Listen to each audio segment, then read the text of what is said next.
Good evening, everybody. This is Howie Hawkins. Angela Walker is working late, 14-hour days. She's not going to be able to make it with us today. She hopes we'll be here next week. Construction just got started, and that dump truck she's driving, they're working her real hard.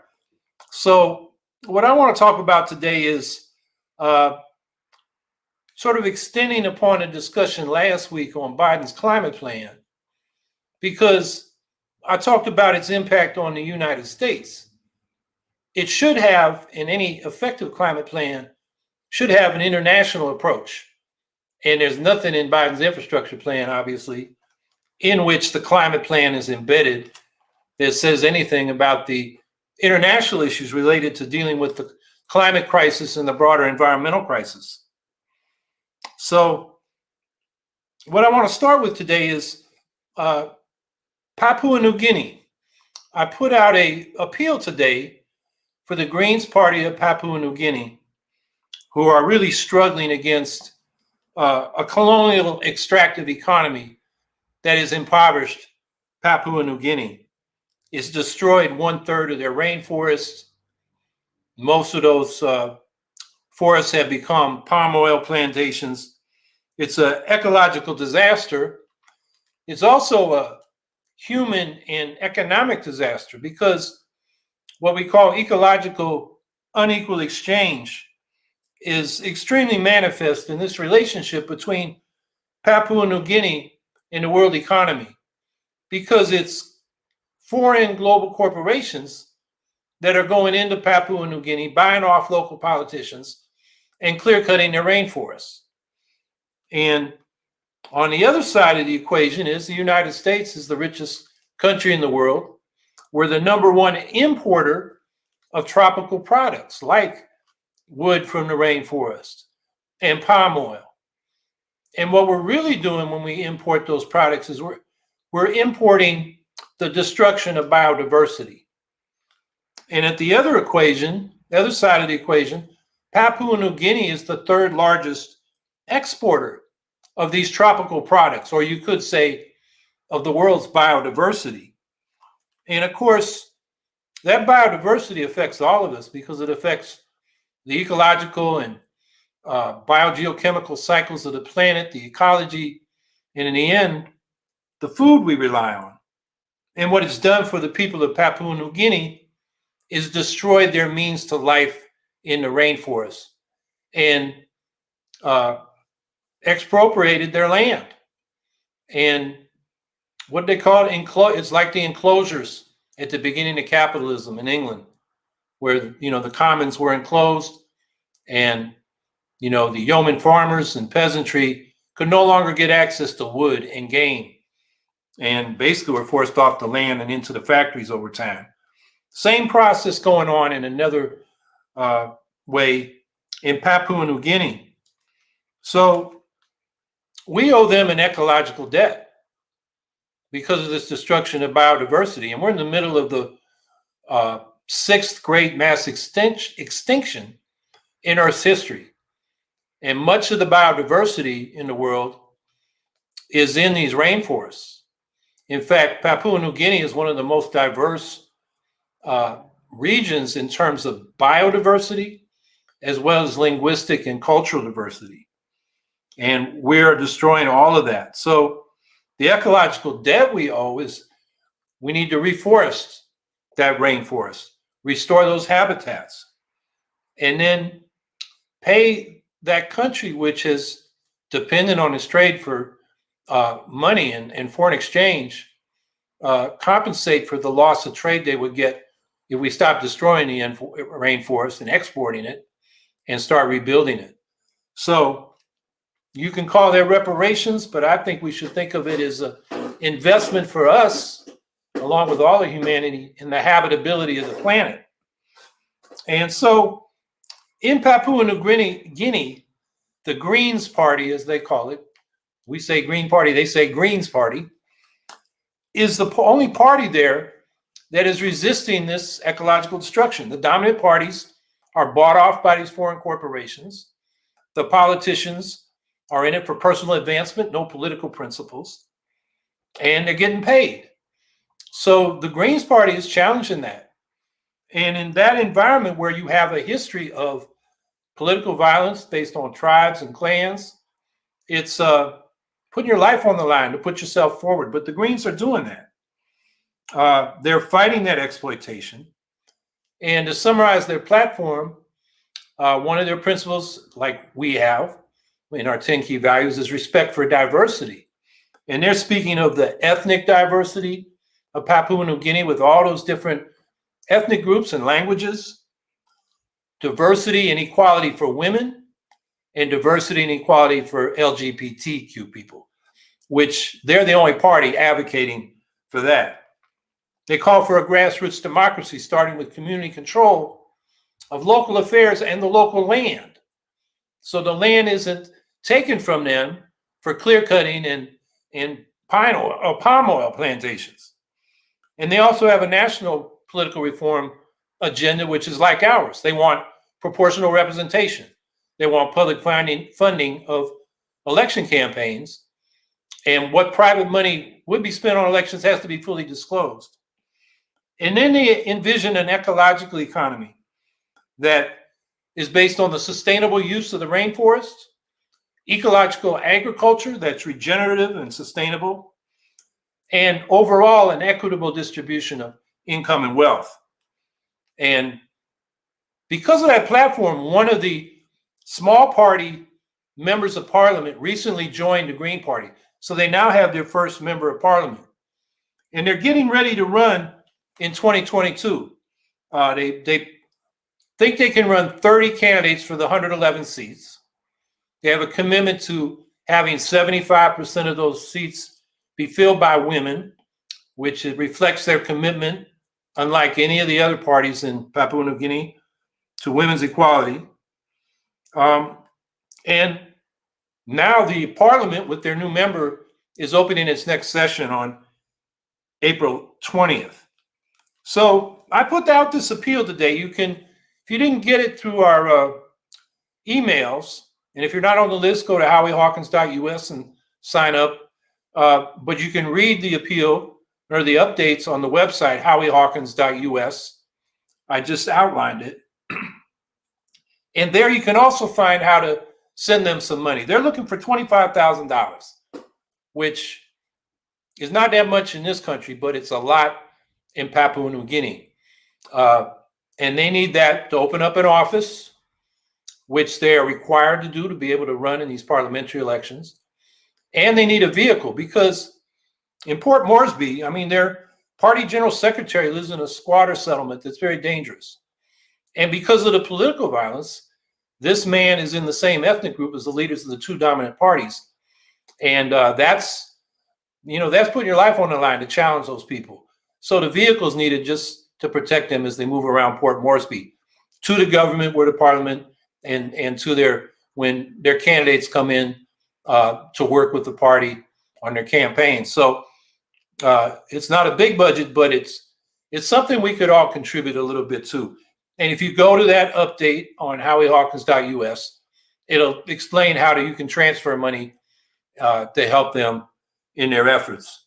So that's just one country around the world. And we're in a situation of massive economic imperialism where there's not just, we call it the ecological debt. It's also called the climate debt.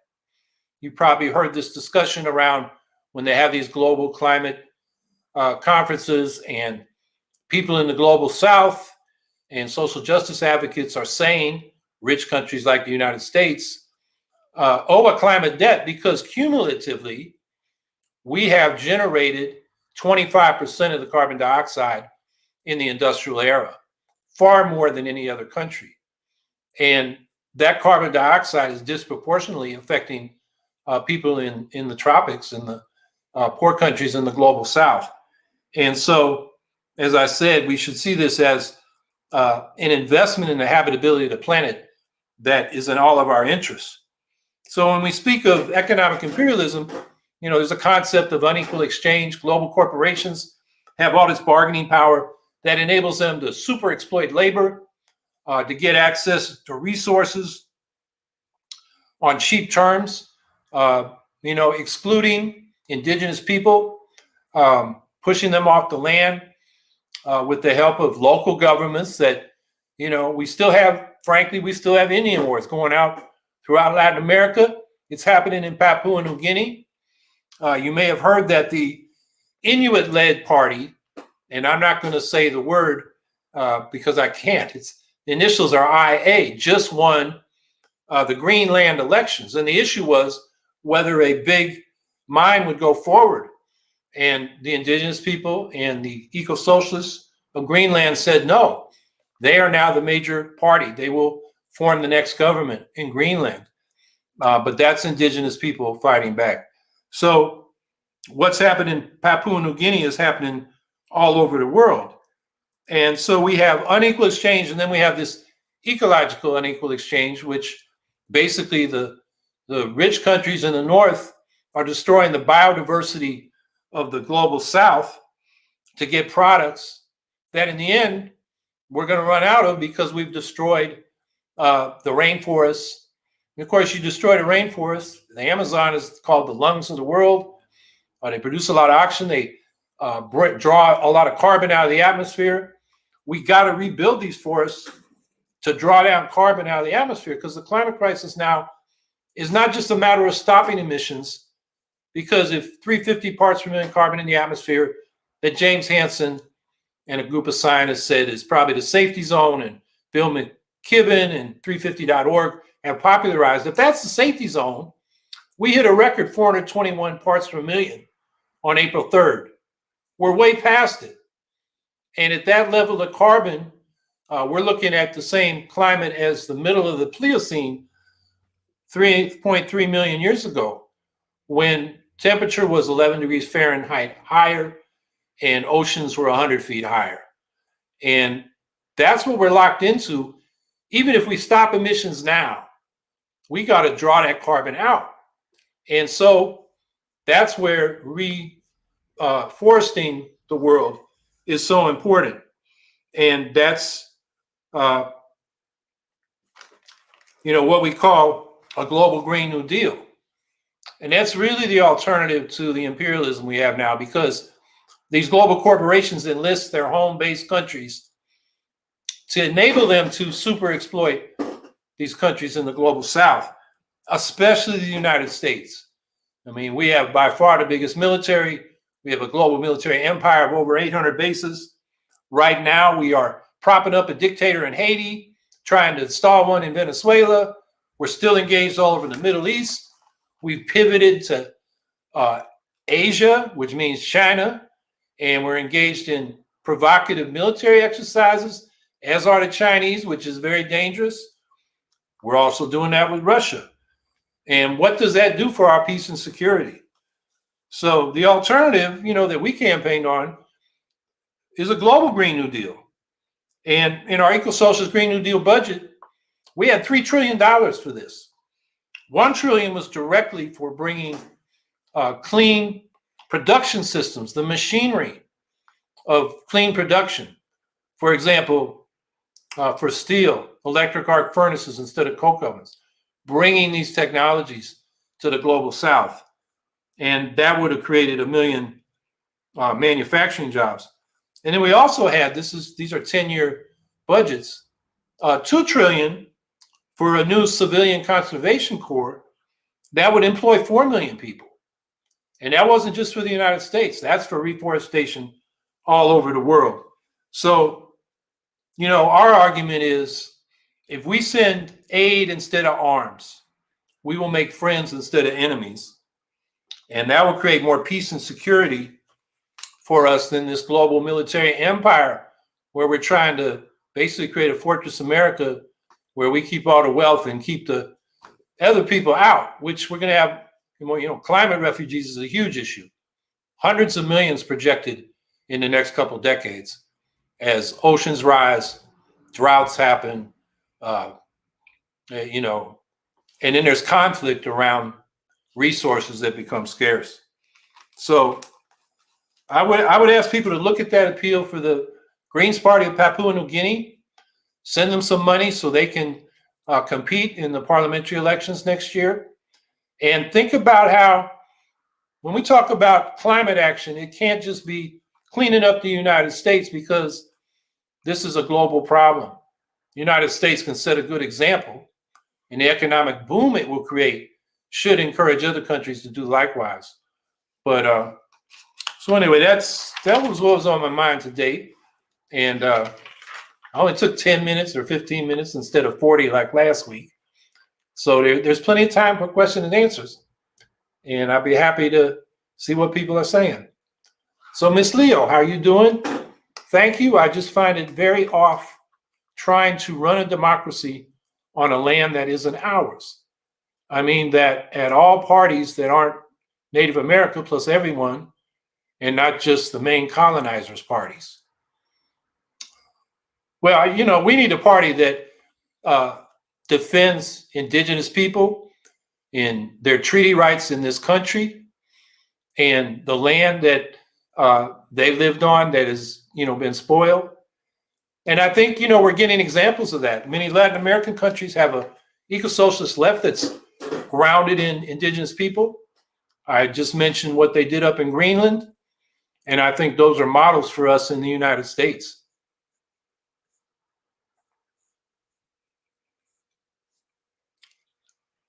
Saul Oias, and I apologize for mispronunciations of names. We have to work with the fellow third parties on the left, where possible, to really make scaled changes we keep talking about. Also, any reasonable person on the right or independent knows that we need to make scaled, that we've all been suffering unnecessarily on things we could literally change a policy. And we could move on to the next thing, bigger and better concerns instead. Well, as far as third parties working together, of course. I will say the Greens in this country are the only nationally organized party that's been on ballot lines across the country and is continuing to do so. But there are always other parties bubbling up. I was just on a call about ranked choice voting with the Movement for a People's Party people in New York.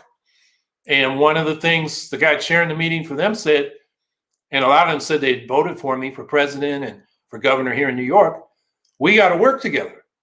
And I said, yes, we do. And that was one of the themes of our campaign.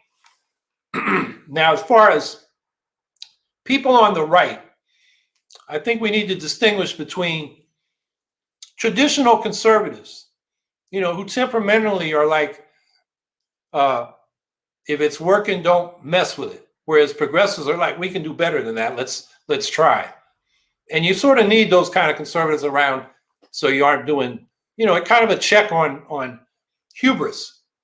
But the other kind of right we have now is this right based on resentment, on racism, on nativism, on we rule or nothing happens, rule or ruin. It's authoritarian. It wants an autocracy. That's what the Republicans have become. And that I don't think we have any common ground on. They don't want to govern. They're anti-government. They just want to keep their money, not put any of it toward the common weal, even though it's common sense that that road that they use to get to wherever they got to comes out of taxes. So I don't know what we do with those folks. A lot of them are evangelicals who are basically seeing themselves as the chosen people and waiting for the end times. They're not reasonable. And so I think there are people on the right, you know, small c conservatives that, yes, when we run into a common problem, we'll come up with a common solution. I've worked with those kind of conservatives for Medicare for all, because they know they're getting ripped off by private insurance. I've worked with them on public power because they know they're getting ripped off by what we call national grid. And even, you know, they're conservatives because they're social conservatives on issues like abortion. We just agree not to talk about that, and we work on Medicare for all and public power. So, yeah, I think on issues, we can build all kinds of coalitions, and at least the progressive parties do need to find a way to work together, those that really do want to. There are sectarian parties out there. They're not really about building a broad mass party They're about building their little cadre organization, and they're just not going to be part of a mass party. So we have to understand that as well. Eric Gray, how does the Ecosocialist Green New Deal look like on a local level? Well, I think one thing is public power, getting the municipality or a public bank or a state law that forces the utilities to finance retrofitting all our buildings with heat pumps so we can get off fossil fuels, natural gas, home heating oil, and propane. You can fight for policies like that. Getting the LED lights in your street lights in the city. There are a million pieces of the Green New Deal that you can fight for at the local level. I think we can also come up with a local Green New Deal and have the city come up with a plan for 100% clean energy on the fastest timeline possible.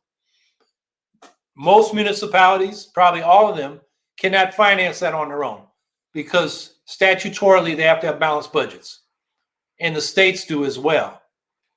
So they can't spend money like the federal government can before they raise the taxes for it. But what you can do is have a Green New Deal and do what you can finance locally, and then take it to the federal government and say, and demand, we need funding to complete our local Green New Deal, and make that an issue your representative in Congress has to deal with, your senators have to deal with. And in fighting for that kind of Green New Deal, you can educate people locally about what it practically means. Because, of course, the Republican right and many of the Democrats say we don't want a Green New Deal, like Joe Biden. It's socialism, or it'll cost jobs, or all this nonsense. The fact is these investments in clean energy create far more jobs than the energy investments we have in fossil and nuclear fuels that we're dependent on now. So in fighting for a local Green New Deal, you can bring out these perspectives on the federal Green New Deal that we need, and the global Green New Deal that we need.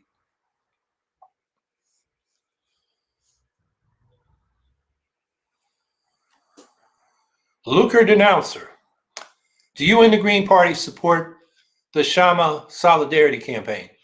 Yes, that refers to Kshama Sawant, where the right wing in Seattle, backed by the billionaires in the tech industry, in the real estate industry, are trying to get Kshama Sawant recalled. She's a socialist. She's a member of the Socialist Alliance Party. She's been in office. She's won, I guess, 2 elections. She ran a good state assembly election before that, didn't win. And, she is the progressive leader in the Seattle City Council. And the power structure wants her out. So, I would Google Kshama Sawant and find her solidarity campaign and give her some money and speak out in her support. If you're in the Northwest, you're closer, you can go to they have many public events. They will have a campaign around the recall. And it's important for all of us who believe in independent politics and socialist democracy to defend Kshama Sawant. Zeke Kramer, what do you think about Biden withdrawing troops from Afghanistan? That reminds me of what Gandhi reportedly said about Western civilization. It would be a good idea. I won't believe it till I see it. The previous agreement was May 1st, and Biden's saying we can't do it then. Today they said we'll be out by 9/11, which is the 20th anniversary of the current Afghanistan war, which is an artificial deadline because we got into Afghanistan in 1978 or 79 under the Carter administration, when we started supporting Islamist fundamentalists against the government of Afghanistan at the time. So it's been more like a 40-year war. And you get the formal troops out, but what about contractors? Because part of the problem with our military industrial complex is they're privatizing that too, and giving out a lot of the work to mercenary corporations like Eric Prince runs. I don't know what the latest name for his company is. Goes back to Blackwater. The contracts for housing and food and all that vending used to be done in-house inside the military at less cost and probably better quality than it is now when they outsource it. So we withdraw 2,500 formal members of the U.S. Armed Forces, but are we still going to be paying for private contractors to continue the war? Are the other NATO powers going to get out? So I want to see Biden withdraw completely, and then I'll believe it. And the reason is U.S. military involvement over the last 40 years has just turned Afghanistan into a disaster. Constant war. There are 2 generations of young people that have grown up under war there. And as Matthew Ho, who was a Marine officer in Afghanistan, said, you know, the politics of Afghanistan, he called it valleyism. They have very local control. It's clan and tribe based. And each valley has its own political structure. And the U.S. had no clue what they were dealing with. There's a guy named Anand Gopal who wrote a book, and I forget the name of it, but he embedded himself not with the U.S. military, but with the Taliban. And that book has all these stories about how the Afghans were playing the U.S. people who were, you know, military that was trying to hand out money to get people on their side to fight the Taliban. And they were getting played. The U.S. was getting played because they had no idea who they were dealing with. And every, you know, little valley has its own local leadership and political structure. And the Afghans for thousands of years have, you know, been able to live with each other relatively peacefully. And of course, it's known for centuries as the place where empires go to die. You know, that was certainly true of the Western empires. The Mongols, you know, maybe almost 1,000 years ago now, or 800 years ago, actually did take control, but they got assimilated into the local population as the Mongol Empire fell apart. But, you know, Afghanistan can take care of itself. And people say, well, the Taliban are Islamic fundamentalists. They treat women bad. They don't allow for political freedom. Yeah, well, the same is true of the other side. The government, very corrupt, involved in the poppy production and heroin refining. So, you know, it's we don't have to pick the lesser evil. You know, we can withdraw and then provide aid to those places. And there are parts of Afghanistan that are relatively peaceful, where girls do go to school, where they're trying to develop economically and cooperatively, where, you know, we could provide aid. You know, I think the carrot aid is a lot more effective than the stick of arms. And so first we got to get the military out of there. So I don't know if Biden's going to do it, really. You know, they said they're going to miss May 1st. 9/11 is a nice symbolic date. I will believe it when I see it. And then I will examine it to see if it's not just a cover for, you know, private mercenaries and other NATO powers remaining there, propping up a corrupt government. Gary Brown, Howie Hawkins, how do we keep authoritarianism out of the Green Party? The way it affected the leadership of the People's Party. By the way, I support and follow the petitioners. The petitioners, I assume, is ballot access petitioners, but if not, please tell me what you're referring to. The grassroots has to keep authoritarianism out of the Green Party. And I'm not going to comment on the leadership of the People's Party. People can see that for themselves.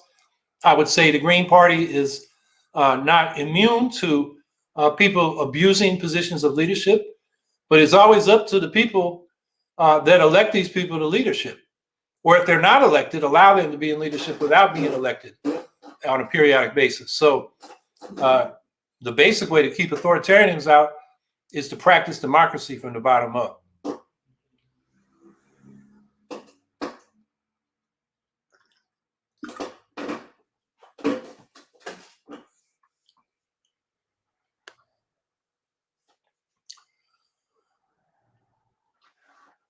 So Saul OS, I think there is one Green Party mayor currently who can probably answer that. I forgot his name. Answer the question about authoritarianism. There's more than one Green Party mayor. Peter Schwartzman just got elected mayor of Galesville, Illinois, in a spring election. I think it was last week. In November, Emmanuel Estrada got elected to mayor of Baldwin Park in California. And I don't have all of them in my head, but we have more than one Green mayor, and we've had many over the years. So there are currently over 100 Greens in office around the country. And more people should know that. You know, Kshama Sawant gets a lot of attention. Her group is very good about publicizing her, but she's one member of a little party. We have over 100 in office. So we need to toot our own horn a little more. Zeke Kramer asks, what do you think of the Ecuadorian election? Well, it's too bad that banker got elected. This is a case that's complicated for the left. The Korea government, basically the indigenous left opposed extractive policies of Korea. And he was kind of authoritarian toward them, imprisoned some of the leaders, including this guy Perez, that ran on behalf of the Indigenous Party and came in third in the first round, and told people to stay home because he didn't want the neoliberal policies of the banker or the authoritarianism, in his point of view, of the socialist or social democratic left, represented by his initials are AA. I can't remember the exact name, but he was a successor to Correa. So this is a problem between the old left and the new indigenous-based left. And I think you can see good and bad sides, positions on both sides. The anti-extractivism of the indigenous is important to protect the environment. On the other hand, these countries need something to sell to get foreign exchange to develop. So it's a question of Andres Arauz, and my Spanish name pronunciation is terrible, but it's in the chat. That's the guy that lost. Most people expect him to win because between the Indigenous Party and his party, the left had the majority by far in the like 2-1 in the first round. But the indigenous people stayed home, and it enabled the banker to squeak in, and that's probably the worst evil. So this is an issue that's come up in Bolivia, actually, you know, Venezuela, Nicaragua. The relationship between these progressive governments and indigenous people and their land and their resources, and it's something that's got to be worked out on the left. So that's what I think. There's a lot of reports, you know, you can find reports that basically say the indigenous left has been stirred up by the CIA, et cetera. I always find that kind of, you know, Eurocentric, chauvinistic racism, as if these people can't think for themselves and have their own issues. On the other hand, you know, some of the positions they take, I think, may have been mistaken. But this is something that we should keep our eyes on throughout Latin America, throughout the world, because a lot of the, you know, the Greens Party of Papua New Guinea, they are on one hand very modernizing in the sense of equal rights for women and LGBT people, and having a democracy based on principles rather than payoffs to the powerful. They're fighting for democracy. On the other hand, they're trying to protect the land and resources of indigenous people.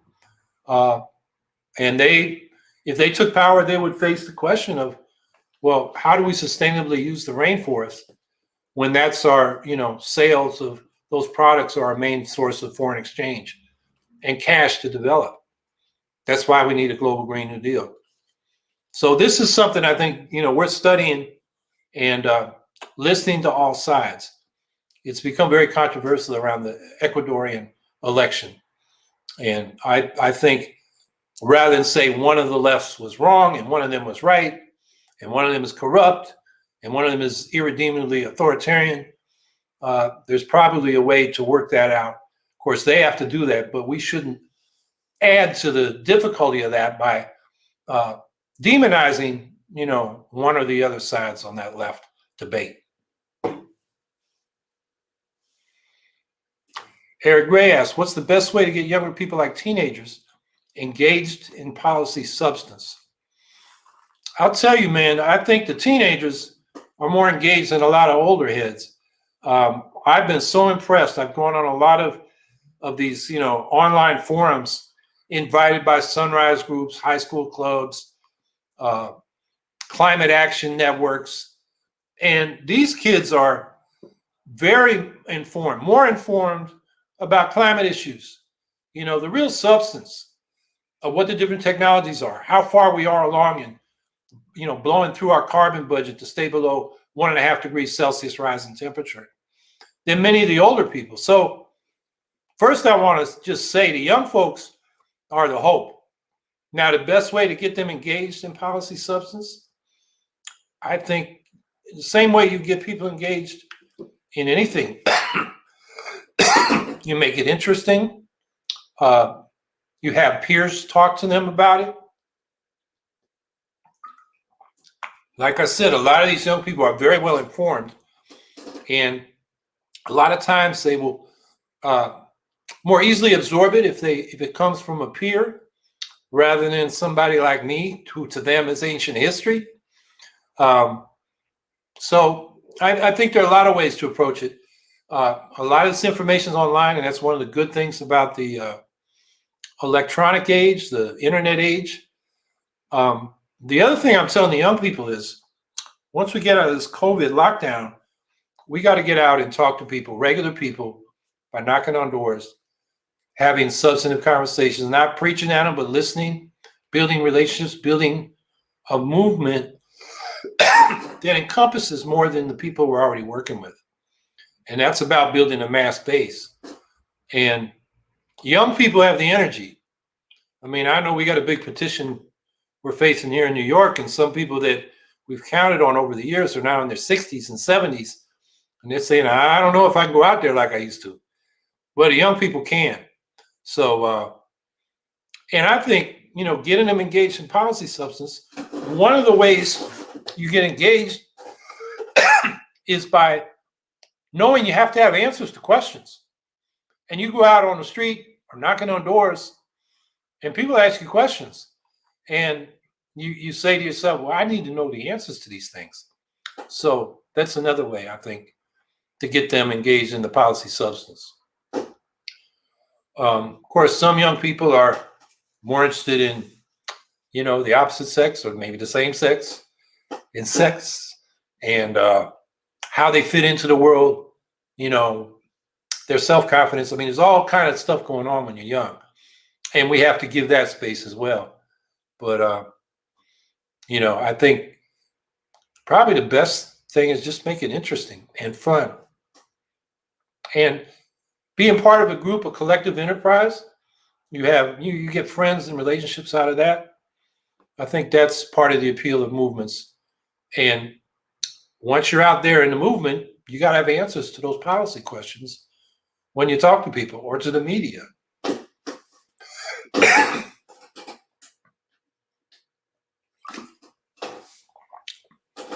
Miss Leo, BIPOC, which is Black, Indigenous, People of Color, are still being targeted and murdered by police. Yes, they are. Police out there are hunting POC, people of color, and killing them, and nothing is happening. And Biden keeps saying Black Lives Matter and not showing it through his actions. Yeah, Biden the other night, his first thing when he commented on what's going on in Brooklyn Center, where this young man was shot by an officer that said she was reaching for a taser. Instead, she reached for a gun and shot him dead. Biden's first thing, and the protests that resulted, and there was, some looting. Some reporters on the scene say that was a different group from the protesters. They just took advantage of the circumstances. In any case, Biden's first comment was to say, stop the protests and the violence, rather than to expect sympathy and solidarity with the victims of police violence. That's not setting the right tone. Not setting the right tone for the people that are the victims. Not setting the right tone for the police, who should know that the president is not going to tolerate this kind of violence toward our citizens. And you say nothing is happening. Yeah, I would agree with that. Congress, they passed, I think they call it the George Floyd Justice and Policing Act, which federal government doesn't have much jurisdiction over local policing, but I think one of the things in there is a ban on chokeholds. Use of force reforms are okay, should be incorporated into police training. But we had a ban on chokeholds in New York City from 1993. And 20 years later, Eric Garner was choked to death, and everybody saw it on that viral video. And of course, he was not the only one. He just got caught on, his death got caught on video. So, what we've been saying this whole campaign is we need community control of the police so that they answer to the community and not to the power structure that set them up to do what they do, which is to keep Black people, low-income people segregated in their communities and out of the upscale communities. That's what they've been doing in one form or another, going back to slavery. So when people say we need to defund the police or abolish the police, what that means is we need to have the police stop doing certain things. Like they should not be answering calls when people are having mental health crises. You need people that are mental health experts to deal with those people in crisis. The homeless need a home, not a vagrancy charge. The addicted need drug treatment, not a prison sentence, and so forth. So we should scale back what the police do. And then when they do what we think they're supposed to do, they should do it right. How many crimes, particularly in low-income communities, go unsolved? Because it's not a priority for the police. And oftentimes in low-income communities, the attitude is when we don't want them, they harass us. When we do want them, we can't get them. When there's a real crisis that, would need an armed officer. So that comes back to community control of the police, so we can get those officers to do what we expect them to do and not do what they've been doing, which, as your question says, hunting people of color and killing them. Yep, I think that's not overstating the problem.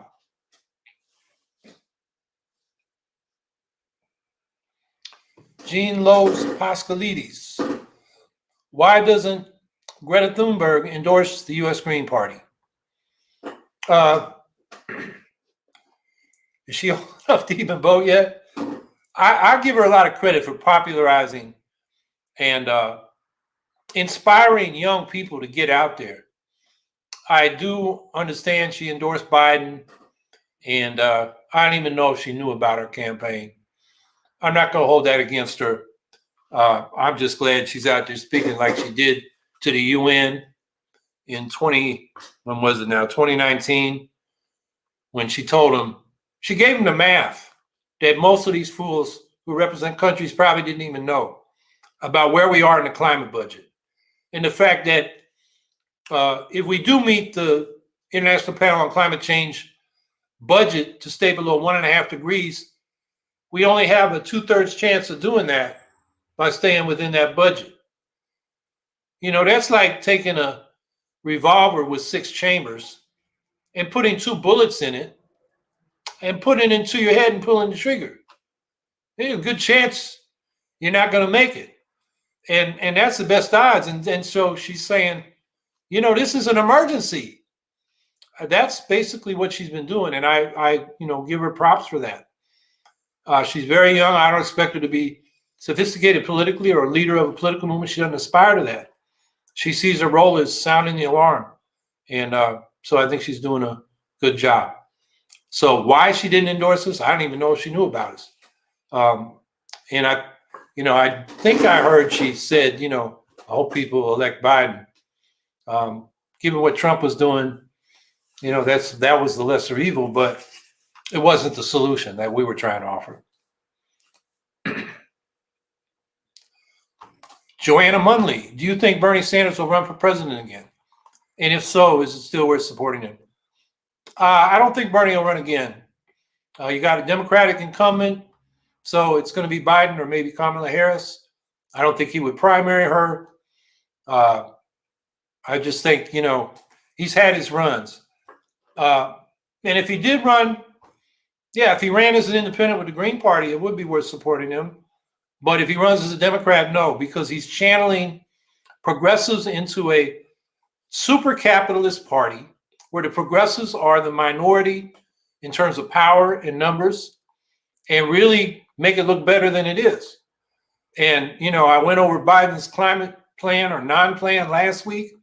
Tonight I talked about his, foreign policy and, how that hasn't changed. The Democrats are not the solution to the life or death issues we face. What I didn't mention earlier was the commitment to $100 billion building new intercontinental ballistic missiles. I mean, come on, we can already blow the world up. And what we should be doing is unilaterally disarming to a credible minimum deterrent and, pulling our troops away and pledging no first use of nuclear weapons, and then going to the nuclear powers and saying, we're ready to negotiate complete nuclear disarmament, as we were supposed to do under the 1970 Nuclear Non-Proliferation Treaty, and is now proposed by the Treaty on the Abolition or the Prohibition of Nuclear Weapons, which last time I looked, 55 countries had ratified. Over 100, I think it's 122 countries have approved the text of. That's going into effect for the countries that signed it. But none of the nuclear powers, and there are 8 or 9 of them. I mean, what we would do if the Greens were in power is force these nuclear powers into negotiations. First by setting an example and then going to them with world public opinion behind these treaties, saying, we want the nukes, we want to get rid of the nukes, because they could be the end of all of us.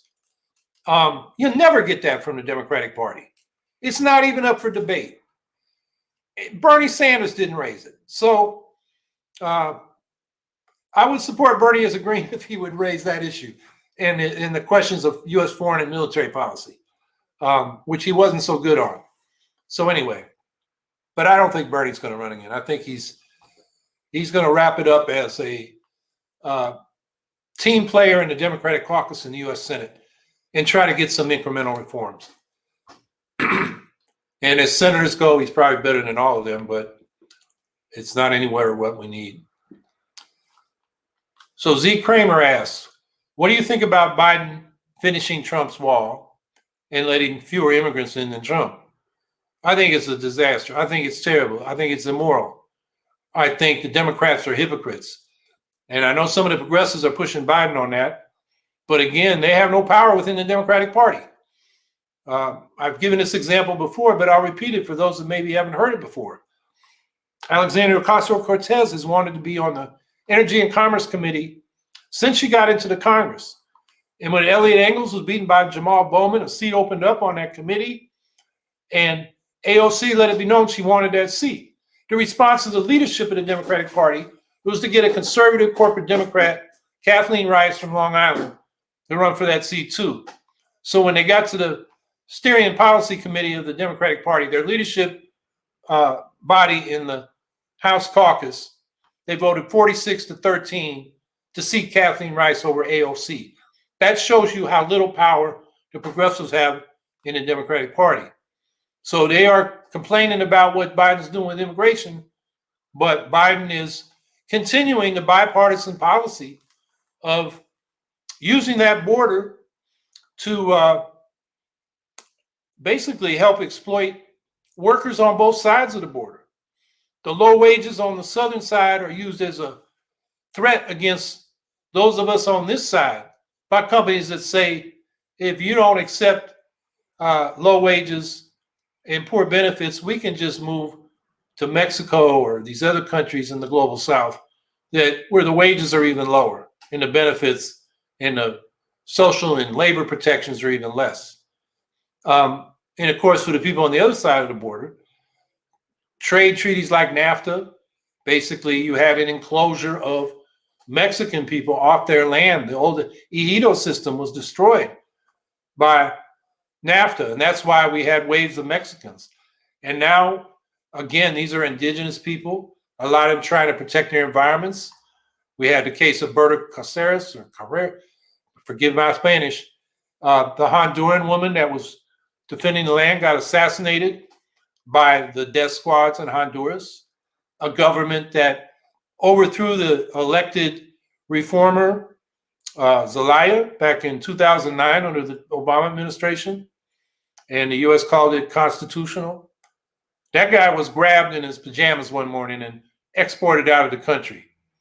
And then they went to the Congress, and the real thing was he wanted to raise the minimum wage. That's why the elite there didn't want him. So that's what you got in Honduras, and Guatemala's had similar history. So these people are now, and especially after those hurricanes last year, they got nothing. So they're coming up here, and we're not letting them in. And that's a humanitarian crisis. And we better get good on dealing with refugees, because climate is going to generate, and these are the studies that UN cites, hundreds of millions by the middle of the century. We're in the middle of the biggest refugee crisis right now. The other side of that is if we are going to, you can see this in our Ecosocialist Green New Deal, our budget, it creates 38 million jobs. By the biggest kind of unemployment currently, and you can go to the National Jobs for All Network, their website, or National Jobs for All Coalition. If you Google that, you'll get the same site. And you'll see that if you count officially unemployed, part-timers who want full-time work, and discouraged workers who would work but weren't counted as looking because they knew they couldn't find a job, there's 22.4 million people unemployed in March, compared to, I think it's 9.7 million in the official count. That's a lot, but it's not 30 million people. So, we need more people here to make this rapid transition to 100% clean energy and zero emissions in a decade, which is what we really need to take a big bite out of climate change and set an example for the world. So immigrants should be seen as, a blessing, an asset. Most of us descend from people whose people immigrated here from other parts of the world. Why shut the door behind us? So yeah, Trump's and the idea that they're going to finish the wall. I mean, we call for open borders. You check in at a border crossing. They check your papers. If you're not a warrant out for your arrest, come on in, shop, vacation, look for a job, work, commute, or take up residence. And it would work both ways. Most people coming from these countries south of the border, a lot of those people just want to make some money here to send back to their people back home. And they would stay in those countries if they could, but as I described, they're just very bad situations. High poverty, a lot of violence, and they got to get away. So, that's another issue where Biden may be on a bit of a honeymoon now. He's spending the money on the relief package. He's going to get an infrastructure plan, and that's going to get the economy going. And compared to what we've had, not just Trump, but the, neoliberal austerity we've got from Clinton and Obama, going back to Carter. This has gone on for 50 years. Spending a little money is a change. It's not enough, but a lot of people are saying, wow, this is so different. I think Biden's going to have a bit of a honeymoon, but we can't give it to him because what he's doing at the border is, inexcusable. And what he's doing in foreign policy is inexcusable. And what he's failing to do about climate is inexcusable. And I could go on. The police, we just got to keep, explaining to people that our expectations need to be a lot higher. Luke is a Giants fan. So am I. I came up in San Francisco Bay Area and San Francisco Giants. Now, maybe you're a New York Giants fan. But anyway, what do you mean about we need to get good at dealing with refugees? What is the specific policy that you, Green Party USA, will propose to solve issues around immigration in the U.S.? I mean, we got to get good at helping refugees find a safe place to live, employment, the social services they need, education, healthcare, because there are going to be a lot of people moving because of climate change. That's what I mean by getting good at dealing with refugees. We gotta find a way to make sure these people are taken care of.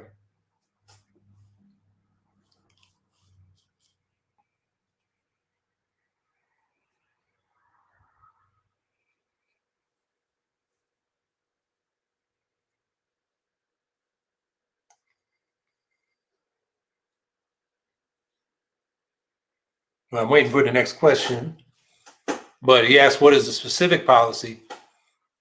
The general policy would be open borders, and then everybody coming into the country, the children separated need to be put back with their families. Everybody who comes into the country should have access to social services. I mean, that's a big thing. Right now, we don't let undocumented people have access to social services, which is it's a political problem. It's a public health problem. So we need to make sure that, well, first of all, everybody should have documents. To say that people are quote unquote illegal, no human being should be quote unquote illegal. So everybody should have documents that they can use to access public accommodations, social services, employment. Those are some of the changes that need to be made right away. Lucre Denouncer asks, what are your thoughts on Japan dumping all that radioactive water into the Pacific? Yeah, the Fukushima water tanks are running out of storage. That's one thing. But the other thing is they're already dumping water, not deliberately, but the water in the aquifer is leaking into these reactors that melted down, absorbing radioactivity, and then migrating out of the reactor back into the aquifer and the water table and into the ocean. So it's already leaking radioactive water into the Pacific. Now Japan is saying we're going to have to release the water in the tanks because we're running out of storage. That's radioactive that they pumped out of these reactor vessels. But they say they'll do it slowly, which is the old corporate answer to pollution, which is they say the solution to pollution is dilution, but not really. That radioactivity needs to be sequestered from the environment. It's one of the big problems with nuclear power. Aside from this disaster in Fukushima, every day these nukes are producing radioactive waste that has to be stored for hundreds of thousands of years. And we don't have a way of geologically making that waste disappear into, Earth's core. Probably the best answer right now is to keep it at the nuclear power plant sites as they're decommissioned and monitor it. But that is the longest damn commitment humans have ever made. And we're talking 600,000 years in a lot of cases. And it was only 10 or 12,000 years that we started agriculture years ago. So this is just insane.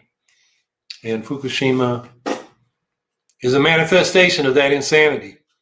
So yeah, it's leaking radioactivity, but that water should not be dumped even slowly into the Pacific.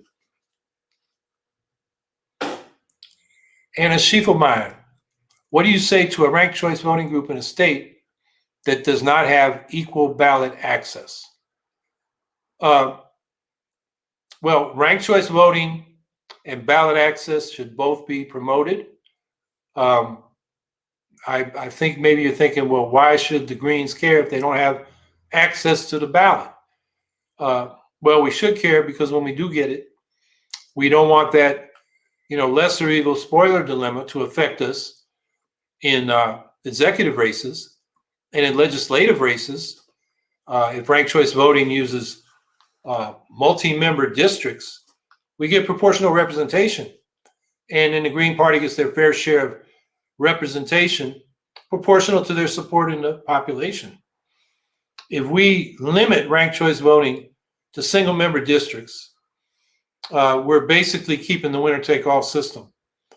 Whether it's plurality voting that we have now or ranked choice voting, if you keep single member districts, most of those seats are going to be won by a Democratic or Republican majority in that district. The Greens and other third parties may get more votes in the first round, but in the end, it's more likely the major parties are going to stay in power. We see this in the Australian House of Representative elections in 2019. They have 151 seats. They're all single member district. They used ranked choice voting, instant runoff voting. The Greens got 10.4% of the first round votes nationwide. And they got a fraction of a percent of the seats. They got one of the 151 seats. That's in the House. In the Australian Senate, they elect by multi-seat ranked choice voting. And the Greens there actually have 12%, a little more than the 10% plus they won. So that's why it's really important that as we fight for ranked choice voting, we insist on multi-seat districts using ranked choice voting in the legislatures. And of course, the executive offices are single seats. So that's a case where you have instant runoff voting. And then ballot access. I mean, there's a lot of talk right now about HR 1, S1, before the People Act, before the Congress. And, it does have good things in it around voting rights, which the Republicans are trying to kill all over the country, barring partisan gerrymandering, which the Republicans are trying to use to magnify and exaggerate their power over what the actual support they have in terms of representing themselves in state legislatures and Congress. So those are good things. We have a criticism of the matching funds public campaign financing system because it raises fivefold the amount of money parties or candidates have to raise from 5,000 in 20 states to 25,000 in 20 states in small contributions, which will basically put it beyond the reach of the Green Party. So we criticize that. But the other thing to say about this For the People Act, and there's the John Lewis Voting Act coming up, DC statehood. There are a lot of good democracy reforms, but there's not a fair ballot access bill, a federal standard for federal elections. John Conyers had a bill in the late 80s to the late 90s that Ralph Nader used to cite when he was running. And trying to remember the percentages, but it's like if you got 1% of the vote in any statewide office, you had ballot access for the next cycle. And I think the petitioning requirement was 1/10 of 1% of the people who voted in the last statewide election.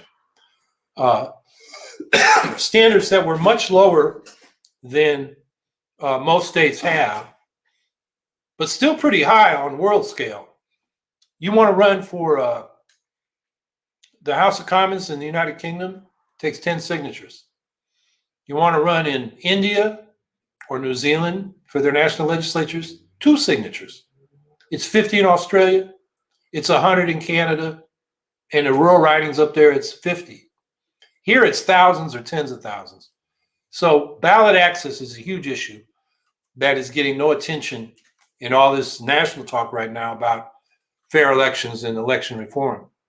So that's a long answer to your question, but the basic answer is we got to push for ranked choice voting and fair ballot access.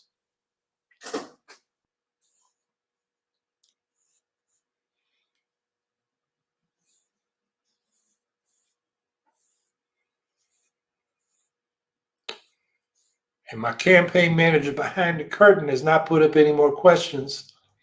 So I think she's saying we should wrap it up for tonight. And without Angela here, I haven't really had time to collect my final thoughts. But I think I'll go back to the Papua New Guinea Greens Party. Please look at that appeal and see if you can give them a few dollars. Of course, we need money here too, but we need to be in solidarity around the world because the climate crisis, the ecological crisis, the crisis of war and imperialism is an international problem. And we need to be in solidarity across borders. So I'd urge you to look at that and provide some money there. And I think we should celebrate some recent victories. Peter Schwartzman in Galeville, Illinois, the new mayor. He had been a city councilor there. He's a co-author of a book called Earth is Not to Sale with his father, David Schwartzman. Peter, besides being a politician, is a professor at a college there in Galeville. We have the new Ecosocialist Party in Greenland winning last week. I think the European elections this year are going to have Greens advance. So, there's a lot going on. And U.S. is particularly difficult. We got about the most unfair election system in the so-called democratic world. And some seem tough at times, but we have a lot of allies around the world. And we need to remember that. Show them solidarity. They'll show us solidarity. And we are winning at the local level anyway, and that's how we're going to build a base and take on the national power structure. So I'll leave off on that optimistic note, and thanks for showing up, and we'll see you next week.